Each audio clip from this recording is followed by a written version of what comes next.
Incwadi yamakhosi esibili sahluko 6 verse 15 kuya ku-17 ngikhuleka ukuthi Mali oNgcwele athathe leli vi alende libe sinkwa sakho sekuphila abe lithemba lakho.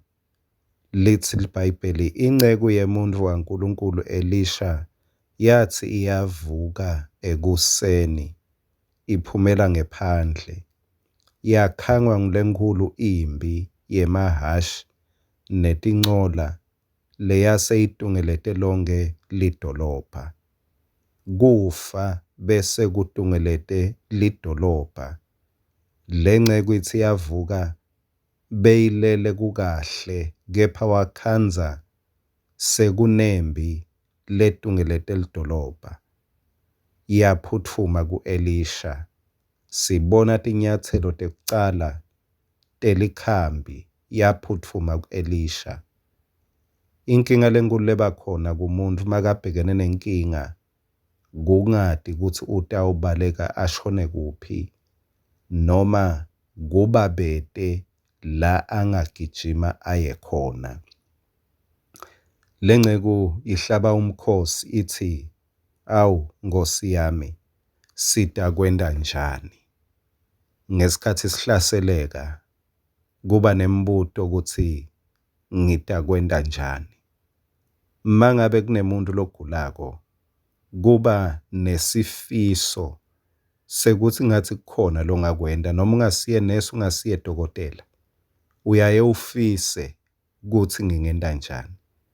Makunesimo lobhekana naso uyaye ulifise likhambi ube nembuto ngitawukwenda njani.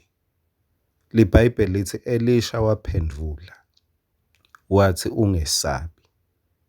Kuba mcoka kuthola umuntu longaba nelwati nalongaba nemicabango lenelikhambi kunekuthi ubalekele kumuntu lokungenteka unenkinga lenkulu kunalena lebonwa nguwe.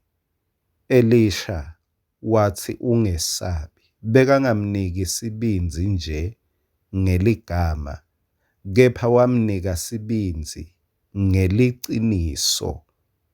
Uthi ungesabileni ngobe laba labangakithi banyenti kakhulu kunalaba labangakubo.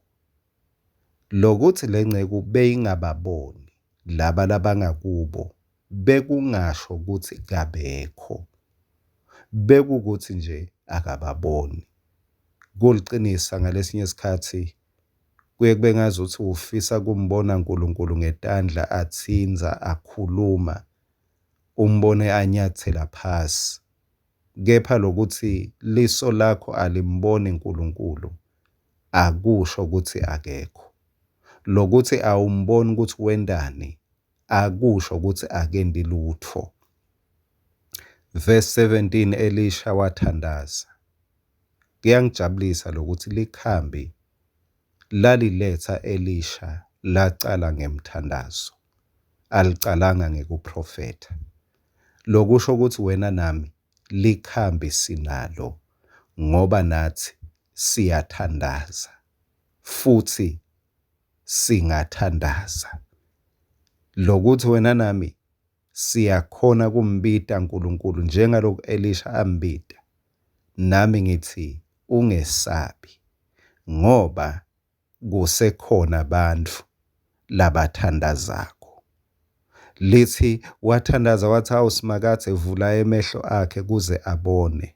Nembala Simakade wavula emehlo ale nceku ya Elisha, yathi iyabuka, yabona tindimbane temabutho nemahashi netincola tembi tivutha umlilo ticancele indzaba kutungeleta Elisha.